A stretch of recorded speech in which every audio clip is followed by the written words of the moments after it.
Y queremos conversar acerca de lo que está ocurriendo en esa zona. Le queremos agradecer tremendamente a Paulina Astroza, académica de la Universidad de Concepción, amiga de nuestro canal, quien está de vacaciones, quien hace rato no daba entrevistas para medios, pero hoy la tenemos para poder conocer más sobre este tema. ¿Cómo te va, Paulina? Gusto saludarte.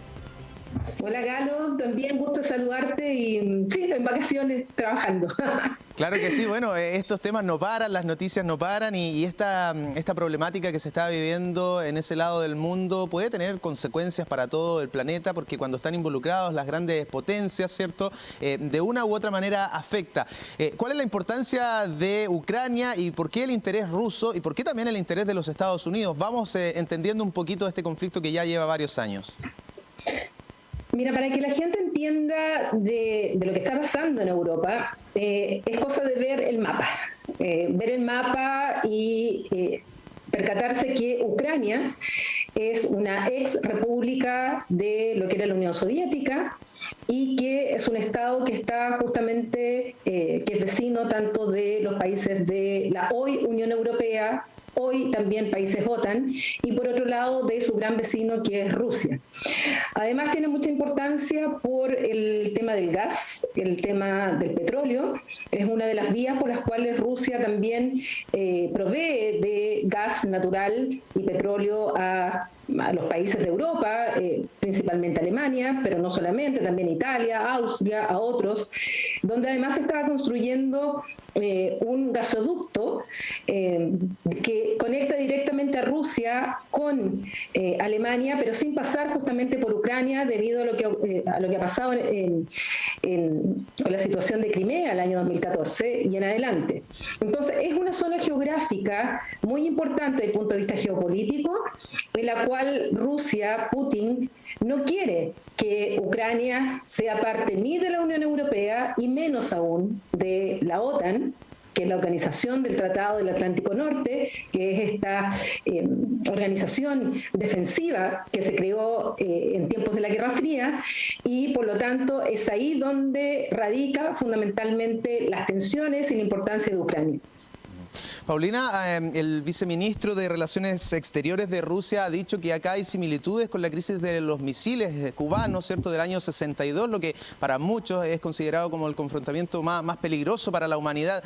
¿Compartes tú aquello? ¿Hay similitudes entre lo que estamos viviendo ahora y lo que se vivió ya hace más de 5 décadas? No, yo creo que la situación es distinta, el escenario es distinto. Pese a eso, también Rusia ha dicho que sería capaz, si es que esta escalada, esta tensión aumenta con Estados Unidos y con Occidente, de poner de nuevo armas en Cuba, e incluso nombró a Venezuela.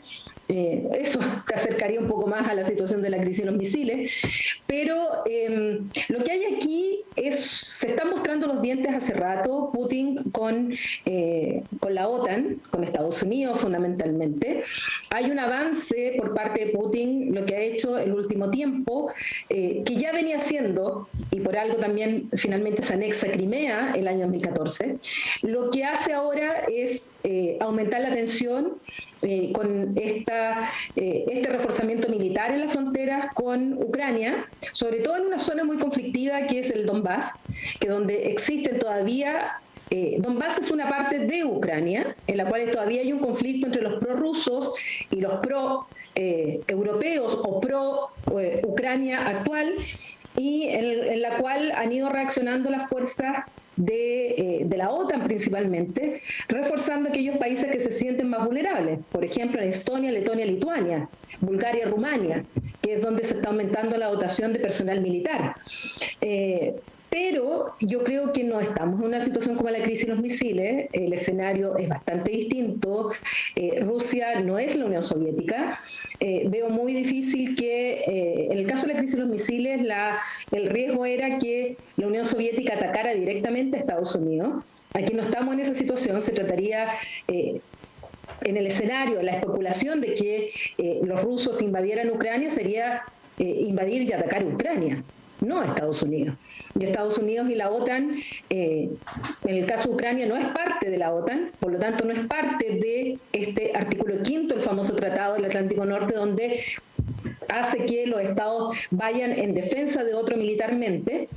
No va a ser así, ya lo ha dicho tanto los países de la Unión Europea como de la propia OTAN, que ellos van a solamente a reforzar las sanciones económicas y de todo tipo en contra de Rusia, pero no una intervención militar. Yo no veo soldados estadounidenses entrando a Ucrania a defender territorio ucraniano y enfrentarse a tropas rusas. Yo no veo ese escenario, la verdad. Claro. Sin embargo, Paulina, esto podría traer consecuencias importantes. Se habla de 50.000 víctimas ante una eventual invasión a Ucrania. Se habla incluso de 5 millones de refugiados que irían a distintos países, ¿cierto?, a raíz de lo que podría ocurrir.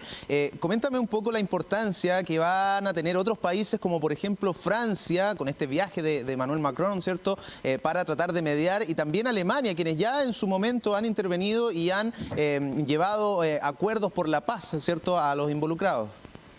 Sí, lo que pasa es que este conflicto, como tú decías, se arrastra desde hace muchísimos años, cuando ocurrió lo del Euromaidán, cuando ocurre también lo que fue la anexión de Crimea por parte de la Federación Rusa, y vienen los llamados acuerdos de Minsk. Acuerdos de Minsk en los cuales no participó Estados Unidos, participaron los países de Europa, y Alemania estaba como uno de los garantes de estos acuerdos, y por eso que se celebró Minsk I y Minsk II, en los cuales también participó Rusia. Por lo tanto, había un acuerdo ahí con la participación europea. Lo que está pasando ahora es que, sobre todo Europa, está sintiendo que lo están dejando de lado como Unión Europea, como países de la Unión Europea, porque quienes están entrando en las negociaciones y quienes han estado, digamos, las tensiones también, ha sido directamente la OTAN, Estados Unidos y Rusia. El presidente Biden ha tenido una estrategia que es la de demostrarle al mundo de manera muy transparente cuáles son los riesgos y cómo se han ido moviendo las tropas de los rusos, y alertando, incluso hablando de riesgo inminente, cosa que después regularon con esa expresión, de una invasión rusa. Entonces está diciendo, estos son los escenarios, esto puede pasar, están grabando un video falso para provocar a que los rusos intervengan en Ucrania, y por lo tanto hay un conflicto entre rusos y ucranianos. Todo eso lo ha hecho el presidente Biden como parte de una estrategia que algunos dicen que es una buena estrategia porque es una forma de transparentar lo que está ocurriendo. Putin dice no, es mentira lo que se está señalando. Entonces, si no pasa nada, Putin puede decir, ¿vieron? No ha pasado nada. Estos son todas exageraciones por parte de Occidente.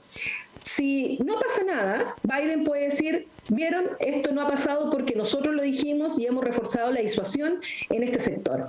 Entonces, ha sido una estrategia que han utilizado ambas partes, y lo que ha tratado de hacer Francia, fundamentalmente Emmanuel Macron, y Alemania ahora, porque su canciller, que hace pocos meses que está liderando y ha sucedido a Angela Merkel y se encuentra en la Casa Blanca, es tratar de bajar las tensiones, porque los más afectados obviamente serían los europeos. Y cuando hablo de europeos estoy incluyendo Ucrania, que queda en Europa. Y todo lo que serían los refugiados, los flujos de refugiados, obviamente eso tendría un impacto directo en Europa, no en Estados Unidos. Entonces, lo que menos quieren las potencias europeas es que primero dejen fuera el juego las negociaciones, y segundo, tener un rol más activo para bajar la tensión, y por eso que Emmanuel Macron se encuentra en Rusia, donde tiene una reunión con Putin, y por otro lado Olaf Scholz se encuentra en la Casa Blanca también para hablar con Biden. El canciller alemán. Eso es lo que está ocurriendo, el canciller alemán. Acuérdense que sucedió a Angela Merkel. Angela Merkel ya no es la canciller y es ahora Olaf Scholz que se encuentra con Biden para tratar de aplacar las tensiones y que no haya ningún tipo de digamos, una escalada que lleve a algún accidente, entre comillas, y que lleve finalmente a una intervención rusa en Ucrania. La planadora franco-alemana, como le llaman también, ¿cierto?, podría mediar acá. Paulina, finalmente, ¿qué pasa con el resto del mundo? Porque Europa sería, como tú señalas, el principal afectado, pero el resto del mundo está expectante también mirando. Nosotros desde lejos acá en América Latina, China no es un mero espectador, ya le entregó apoyo diplomático a Rusia. ¿Cuáles serían o cuáles podrían ser las consecuencias para nuestro país, para este lado del mundo también? Bueno, esto causa problemas inmediatamente en las bolsas, problemas económicos. Ya hay una crisis energética por el tema del precio de la energía en general, de la luz, el gas, el petróleo. Obviamente esto también va a afectar y está afectando, porque como te decía, sobre todo para europeos, el flujo del gas natural, Alemania importa casi el 90% de su gas natural y más del 55% es de Rusia y lo hace a través justamente de Ucrania. Entonces, eso tiene importancia porque eso significa inmediatamente una inflación que va a afectar a los países europeos en primer lugar, pero también tiene efectos colaterales en todo el mundo. Recuerda que estamos absolutamente interconectados. Lo que pasa en un lugar y tan importante como Europa y tensiones con Estados Unidos nos afectan inmediatamente a nosotros en cosas tan básicas como el alza del petróleo, el alza del gas, y eso llega hasta el alza del precio del pan. Y nosotros ya estamos viviendo una situación bastante compleja con la inflación, en un año complejo. Entonces, este tipo de situaciones aumentan los factores externos que a todos los países del mundo, pero en particular a Chile, le van a afectar este año en tiempos en que todavía no abandonamos la pandemia. Muy bien, Paulina Astroza, abogada, especialista en temas internacionales, en derecho internacional. Te queremos agradecer tu tiempo en estas vacaciones, mes de febrero, donde la mayoría descansa, pero evidentemente un tema importante y por supuesto hablarlo acá en el canal de la Universidad de Concepción siempre es necesario. Que estés bien, Paulina, gusto de verte y muchas gracias por la entrevista. Gracias, Galo, que estén muy